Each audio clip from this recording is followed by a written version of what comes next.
Mr. Albert Johnson, Chairman and Chief Investment Officer at Johnson Advisors, now joins us. What do you make of this policy?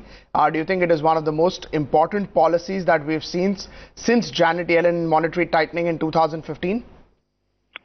Well, yeah, it's pretty important, but I think, quite frankly, I was a little bit surprised. I think, obviously, the markets were very surprised, and it isn't because the Federal Reserve didn't do what most of us had kind of hoped and prayed for, which was they didn't signal, they didn't pause, obviously, by raising interest rates, and they didn't signal they were going to pause.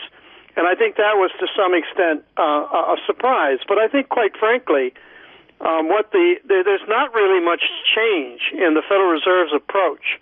They basically said they're going to continue to raise interest rates. I suppose the good news is that they're not going to raise interest rates 3 times in 2019, but they said or signaled only twice. But they did signal, more or less, that it's still going to be data dependent. And that sounds very much like Janet Yellen. So there's really no change, no significant change in the kind of course of Federal Reserve policy that we heard today. It's going to continue to be the same. And I think to some extent, that's a little bit of a disappointment for those that are really worried about global growth.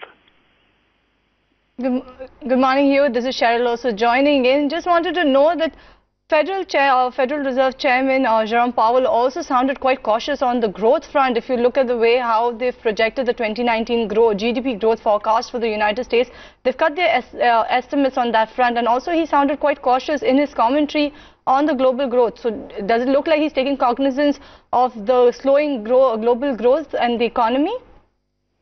Yeah, you know, he did say he's a little bit worried about, or he's going to at least monitor not only financial market events, but economic numbers as we move forward. And I understand that. Yes, indeed, he or they did reduce their estimates for what 2019 is going to bring for the U.S., lowered it to 2.3 from, I think, 2.5. The consensus is a little bit stronger than that, and they also lowered their expectations for inflation. So I think to that extent, he did express some concern about U.S. economic growth. But 2.3 is still a pretty good number. We didn't see a ratcheting down of his estimate for growth. So I really think what I read into this is, first of all, no pause, obviously now, no pause that some had hoped for at some point in 2019, and that the policy is going to continue to be data dependent, although he did express, as you rightly point out, he did express some concerns about economic growth going forward. A little bit of concern, not a lot of concern. Right. In terms of 2 rate hikes going ahead versus 3, what do you make of it? Or it's just change in the dot plot because of the data which is coming in? Well, it's interesting that it's only going to be 2 instead of 3, but you and I both know that can change. We've seen the change in sentiment or expectations on policy, and it's been all over the map over the course of the last 6 months. We're now down to, first of all, talking about 2 increases in 2019, and we had been, to some extent, in some quarters, talking about a pause. If we get strong data, now look, they even admit, or he concedes, that the numbers have been fairly strong. He did talk about the employment numbers being strong. He did talk about household spending being fairly strong. He was talking about some strong numbers, even though he lowered his forecast for 2019.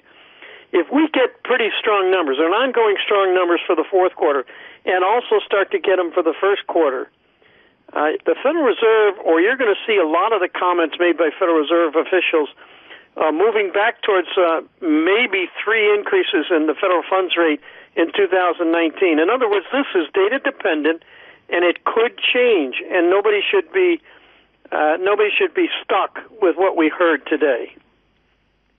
Okay, Hugh, thank you for joining us this morning and giving us your view on what to make out of the FOMC meet outcome and what does it mean for US and also Asia.